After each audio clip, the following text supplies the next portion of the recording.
हाँ बच्चों, तो हम कर रहे थे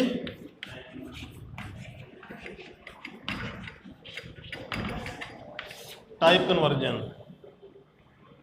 टाइप कन्वर्जन में जो तीसरी टाइप है हमारी क्लास टू क्लास, वो रह रही थी, वो आज मैंने आपको एक्सप्लेन करनी है। हम दो कैटेगरी कर चुके हैं, कौन कौन सी? Basic to class,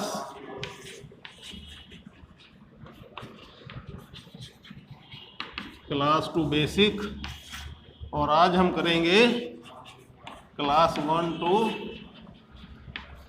class 2। ठीक है, ये हम आज करेंगे। अब आप थोड़ा सा ध्यान देना,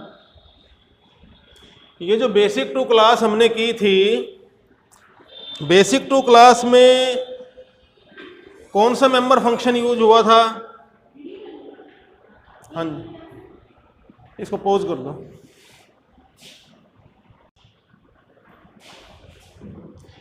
तो बेसिक टू क्लास टाइप में जो आपने फंक्शन यूज किया था वो कौन सा था?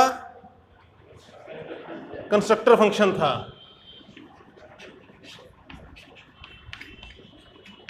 मैं लिख रहा हूं यहां। और क्लास टू बेसिक टाइप में जब करने लगे थे तो कौन सा?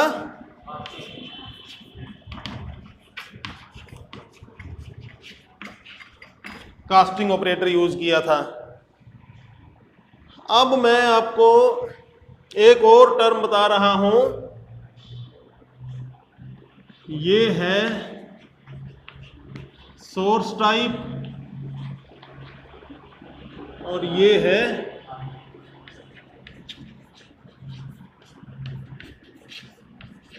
Target type. मतलब सोर्स टाइप का मतलब कि हमने कौन सी टाइप को बदलना है, वो हमारी सोर्स है, और टारगेट कि हमने किस में बदलना है, कौन सी टाइप में बदलना है। सिंपल सी टर्म है ये, सोर्स एंड टारगेट। अब मैं एक टेबल बना रहा हूं,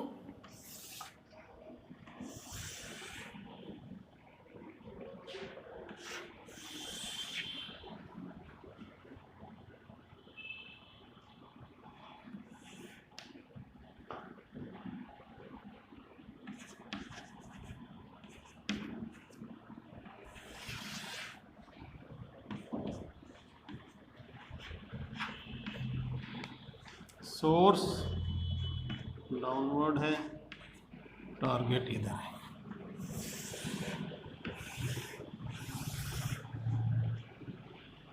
सोर्स है हमारी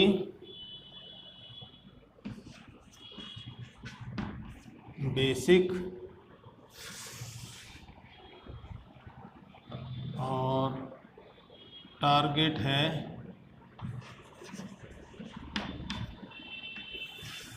बेसिक और क्लास।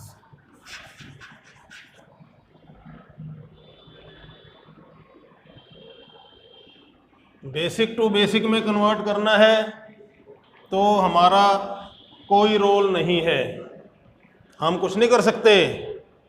प्री डिफाइंड रूटीन है, वो अपने आप करेगा कंपाइलर। बेसिक टू क्लास में करना है तो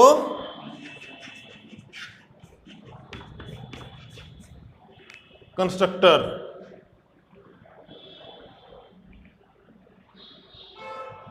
क्लास टू बेसिक में करना है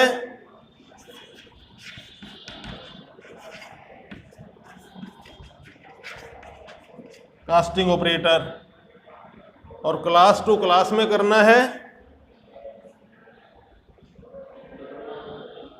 अब ये हमें नहीं पता ना क्लास टू क्लास में कैसे होगा।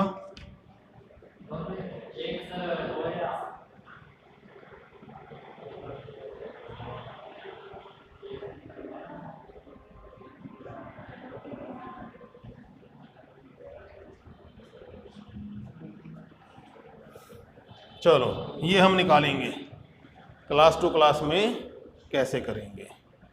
अभी एक और बात रह गई आपको बतानी। ये जो बेसिक टू क्लास में करने लगे थे और कंस्ट्रक्टर यूज हुआ था, ये कंस्ट्रक्टर कहाँ बनाया था हमने? क्लास में ही बनाया था। क्लास का मेंबर फंक्शन है ये। तो इस कन्वर्जन में, बेसिक टू क्लास वाली कन्वर्जन में, क्लास कौन सा रोल प्ले कर रही है? टारगेट का रोल प्ले कर रही है।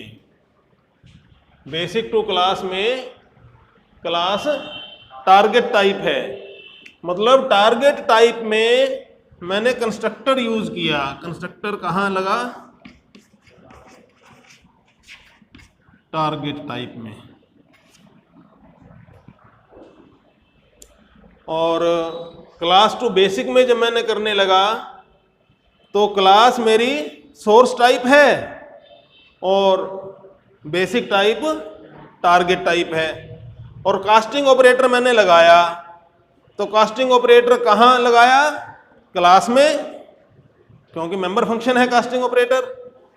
तो कास्टिंग ऑपरेटर भी क्लास में लगा, लेकिन यहां पर क्लास कौन सा रोल प्ले कर रही है? सोर्स का रोल प्ले कर रही है। तो कास्टिंग ऑपरेटर कहां लग रहा है? सोर्स पे लग रहा है।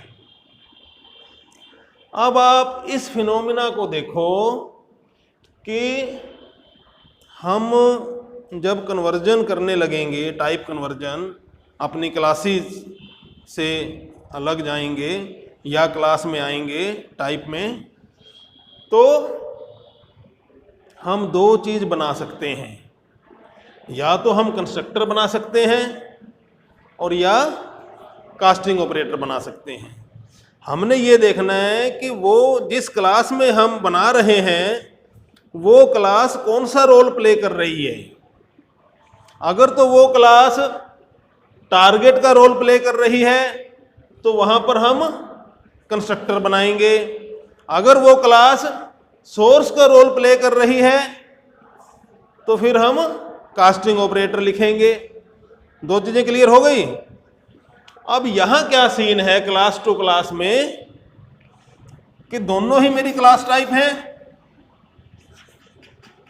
क्लास 1 टू क्लास 2, ये सोर्स क्लास है, ये टारगेट क्लास है। तो अब मैंने टाइप कन्वर्जन करनी है। टाइप कन्वर्जन में मैंने ये देख लिया कि भाई पहली बात तो ये है कि भाई टाइप कन्वर्जन का जो कोड है वो मैंने क्लास के अंदर लिखना है, मेंबर फंक्शन के तौर पे लिखना है। और मेंबर फंक्शन मेरे पास दो टाइप के हैं, एक तो कंस्ट्रक्टर टाइप का मेंबर फंक्शन है, कंस्ट्रक्टर है, और एक कास्टिंग ऑपरेटर वाला मेंबर फंक्शन है। तो मैं कौन सा फंक्शन लिखूंगा? तो मैंने ये भी देख लिया कि अगर तो मेरी क्लास टारगेट है तो मैं कंस्ट्रक्टर लिखूंगा, और अगर मेरी क्लास सोर्स है तो मैं कास्टिंग लिखूंगा। तो अब आप यहां देख लो कि आपको सोर्स क्लास भी है आपके पास और टारगेट क्लास भी है। जब क्लास 1 टू क्लास 2 में आप कन्वर्ट करोगे, टाइप कन्वर्जन करोगे, तो आपको दोनों ही क्लासेज अवेलेबल हैं। सोर्स टाइप की क्लास भी है आपके पास काम करने के लिए और टारगेट टाइप की क्लास भी है। अभी तक तो बेसिक में तो ये समस्या थी ना भाई, एक टाइप तो बेसिक हो गई, बेसिक को तो हम टच कर ही नहीं सकते। बेसिक वाले में हम उसकी क्लास को हाथ नहीं लगा सकते, उसमें कुछ मॉडिफिकेशन, कुछ कंस्ट्रक्टर, कुछ कास्टिंग ऑपरेटर नहीं लिख सकते। हम जितना काम कर सकते हैं अपनी बनाई हुई क्लास में कर सकते हैं। तो हमारी क्लास तो सिर्फ एक ही रोल प्ले कर रही थी, या टारगेट का रोल प्ले कर रही थी या सोर्स का रोल प्ले कर रही थी। मतलब अगर बेसिक से मैं क्लास में जाता हूं या क्लास से बेसिक में आता हूं। लेकिन यहां पर क्या सीन है, मैं क्लास से क्लास में जा रहा हूं तो मेरे पास दो क्लासेज हो गई, सोर्स वाली क्लास भी हो गई और टारगेट वाली क्लास भी हो गई। सोर्स वाली क्लास में अगर मैं अपनी कोडिंग लिखूंगा तो कौन सी कोडिंग लिखूंगा? कास्टिंग लिखूंगा, कास्टिंग ऑपरेटर। और टारगेट वाली क्लास में अगर मैं अपनी कोडिंग लिखूंगा तो क्या लिखूंगा? कंस्ट्रक्टर लिखूंगा। ये बात क्लियर हो गई। तो अब आपके पास ओपन ऑप्शन है कि जब आप क्लास 1 टू क्लास 2 में कन्वर्ट करने का एल्गोरिथम लिखोगे, फंक्शन लिखोगे, तो आप चाहो तो सोर्स क्लास में लिखो, चाहो डेस्टिनेशन क्लास में लिखो, लेकिन दोनों में से कोई एक जगह ही लिखोगे। ऐसा नहीं करोगे कि आपने सोर्स क्लास में भी लिख दिया, सोर्स क्लास में कास्टिंग ऑपरेटर लिख दिया उसी कन्वर्जन के लिए, और टारगेट क्लास में कंस्ट्रक्टर लिख दिया उसी कन्वर्जन के लिए। दोनों नहीं लिखोगे, एक ही लिखना है।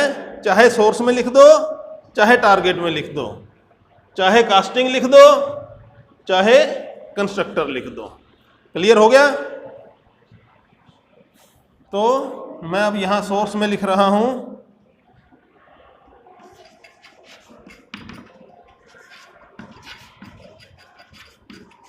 कास्टिंग ऑपरेटर और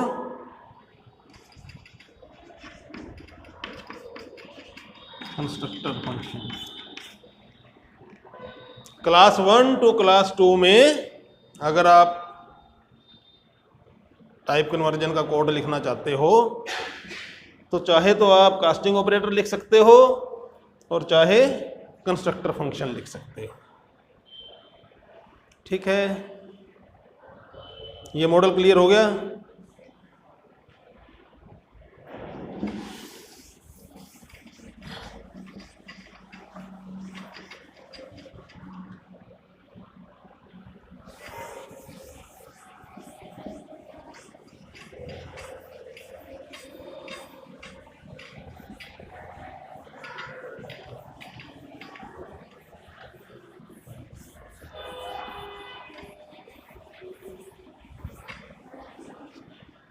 अब इसका प्रोग्राम कर ले।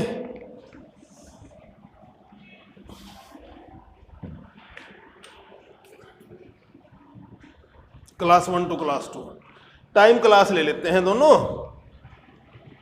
वो जो एग्जांपल किया था ना 24 आवर फॉर्मेट या 12 आवर फॉर्मेट, तो मैं दो क्लास बना रहा हूं। क्लास टाइम 12 एडवांस डिक्लेरेशन कर दी, और क्लास टाइम 24, सॉरी इसकी तो टर्मिनेशन नहीं होगी, इसकी तो डेफिनेशन शुरू होएगी। Class time 12 and time 24। तो यहां मैंने अब क्या लेना है, int minute and hours,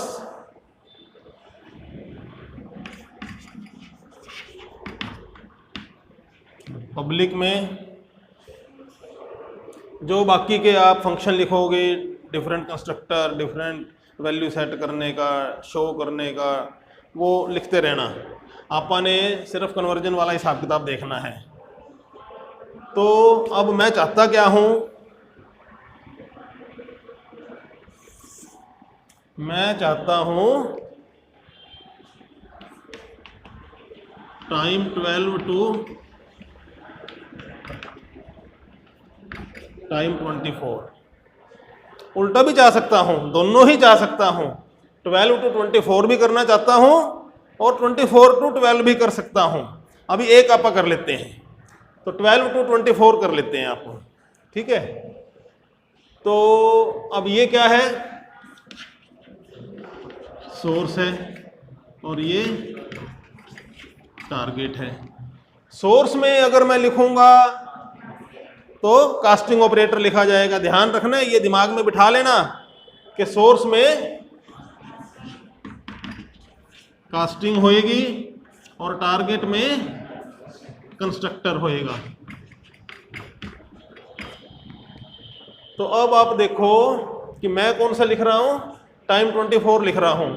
time 24 target है, टारगेट में कंस्ट्रक्टर है, तो मैं कंस्ट्रक्टर लिख सकता हूं। चाहूं तो यहां पर कंस्ट्रक्टर लिख सकता हूं और चाहूं तो इसको छोड़ दूं ऐसे ही।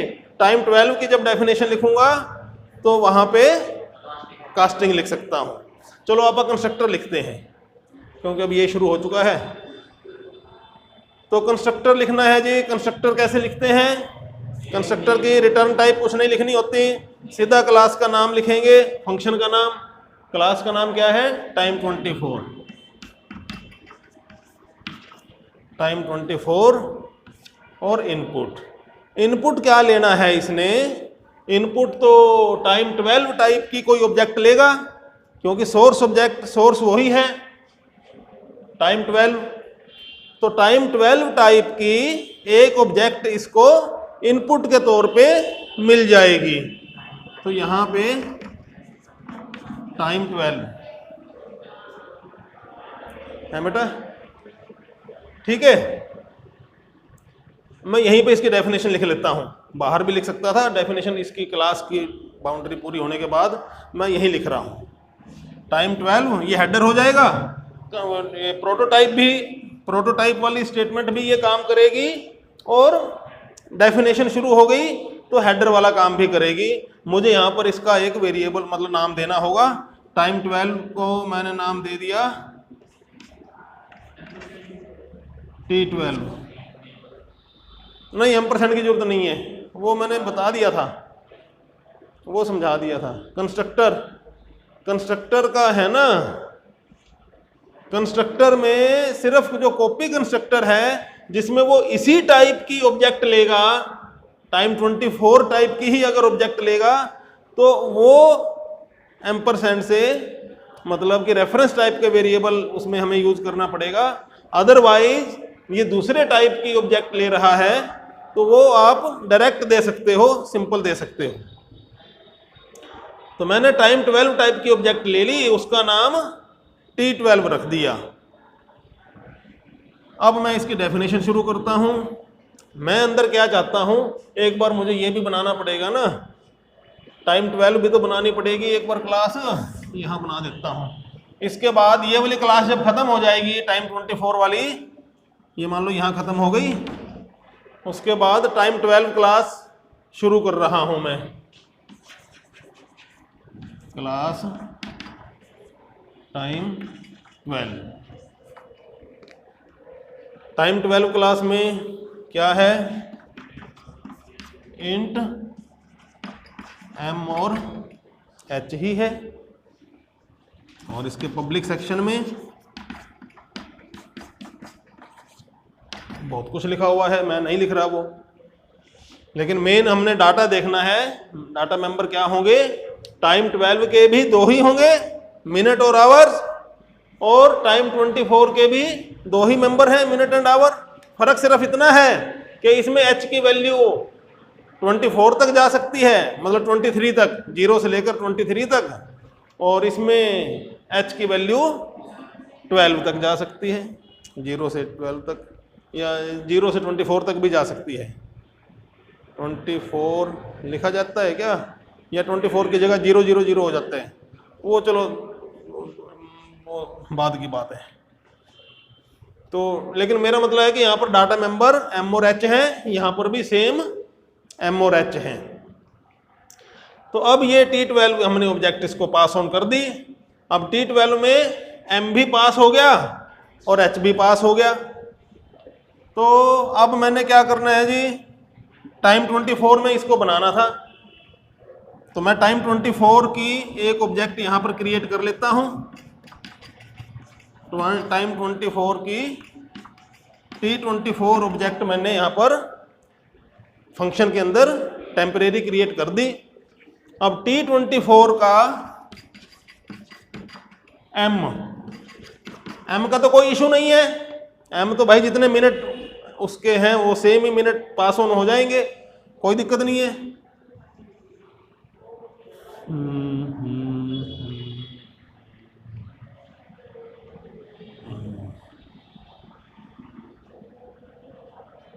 मतलब T24 का m T12 का m रहेगा, ठीक है। एक आपको यहाँ पे फिर ऐसे तो मतलब समझ में आएगी नहीं ना कहानी।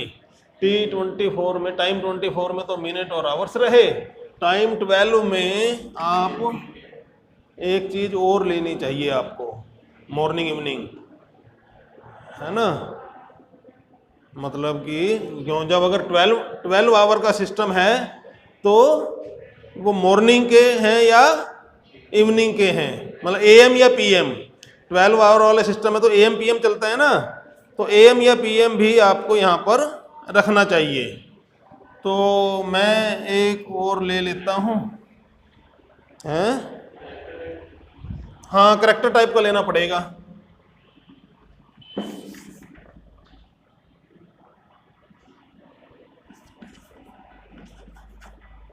कैर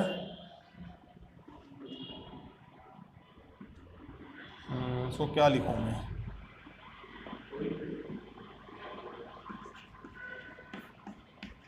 एएम पीएम लिख देता हूं।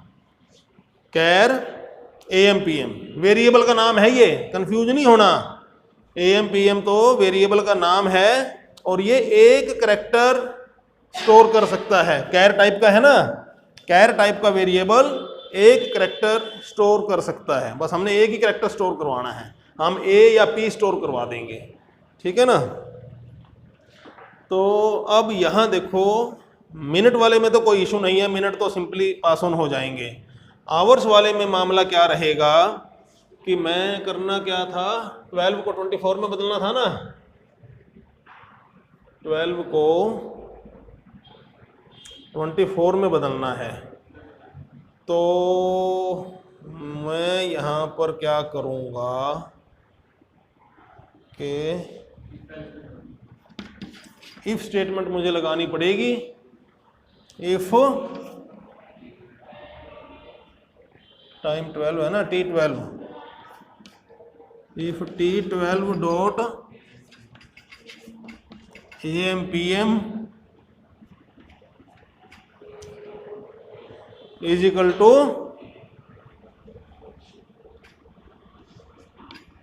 ए।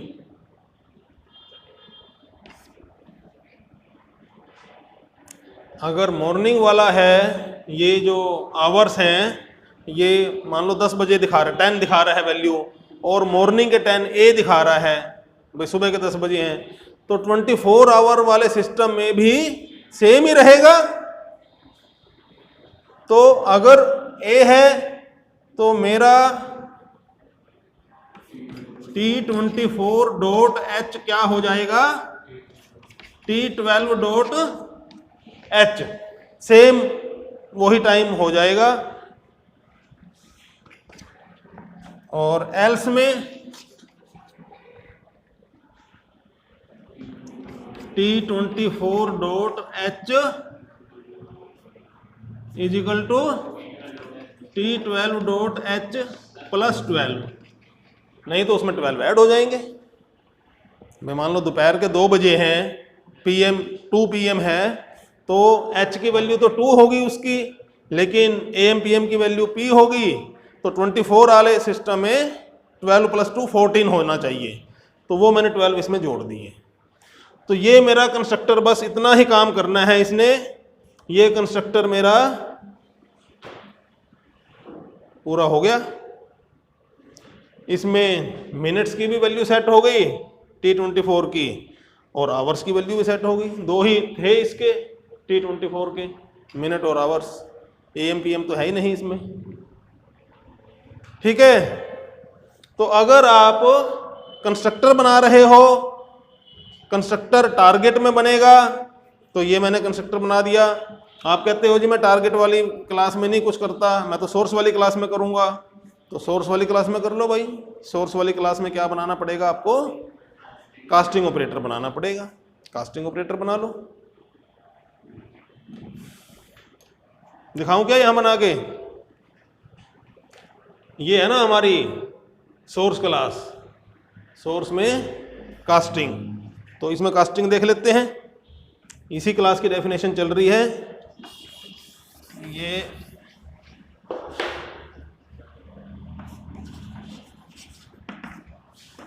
पब्लिक, ये जो और बाकी के फंक्शन लिखने हैं वो लिख दोगे। कास्टिंग ऑपरेटर इसका यहां लिख देता हूं मैं, कास्टिंग ऑपरेटर कैसे लिखते हैं? कास्टिंग ऑपरेटर में भी रिटर्न टाइप नहीं लिखी जाती, सीधा किससे, नाम से शुरू होगा, नाम में ऑपरेटर वर्ड लिखना ही लिखना है। तो मैं यहां पर ऑपरेटर वर्ड लिख दिया, उसके बाद जो टारगेट टाइप है उसका नाम। तो टारगेट टाइप कौन सी है? टाइम 24। तो ऑपरेटर टाइम 24, और इनपुट भी कुछ नहीं देना इसको, ये भी बंद है बिल्कुल, कोई आपके पास ऑप्शन नहीं है, यहां पे आपने वो काम करना है। अब आपने कैसे काम करेगा ये, टाइम 12 में चल रहा है ना, तो टाइम 12 वाली एक ऑब्जेक्ट, टाइम हो गया क्या, टाइम 12 वाली एक ऑब्जेक्ट जब आप ओवरलोड वो करोगे टाइप कन्वर्जन, तो टाइम 12 वाली ऑब्जेक्ट तो इसको कॉलिंग ऑब्जेक्ट का रोल प्ले करेगी, तो उसके मिनट और आवर्स और AM PM वो तो डायरेक्ट यूज करेगा नाम, और इसके अंदर टाइम 24 की टाइप आपको यूज करनी पड़ेगी। टाइम 24 की आपने T24 ले लिया, एक टेम्परेरी ऑब्जेक्ट क्रिएट कर दी, तो T24.m = m और T24.h = ये h वाला जो है, ये वाला कोड ऐसे का ऐसे यहां लिखा जाएगा। सिर्फ इसमें और इसमें यहां लिखने में फर्क क्या रहेगा कि यहां पर T12 नहीं लिखना, सीधा h लिखना है, सीधा h, क्योंकि वो कॉलिंग ऑब्जेक्ट का h है वो। क्लियर हो गया? चलो, ये अब मेरा आज टाइप कन्वर्जन वाला टॉपिक कंप्लीट हो गया, 3 लेक्चर में करा दिया है मैंने, और उसके बाद फिर नेक्स्ट जो होगा टॉपिक वो देख लेंगे। चलो करो बंद इसको।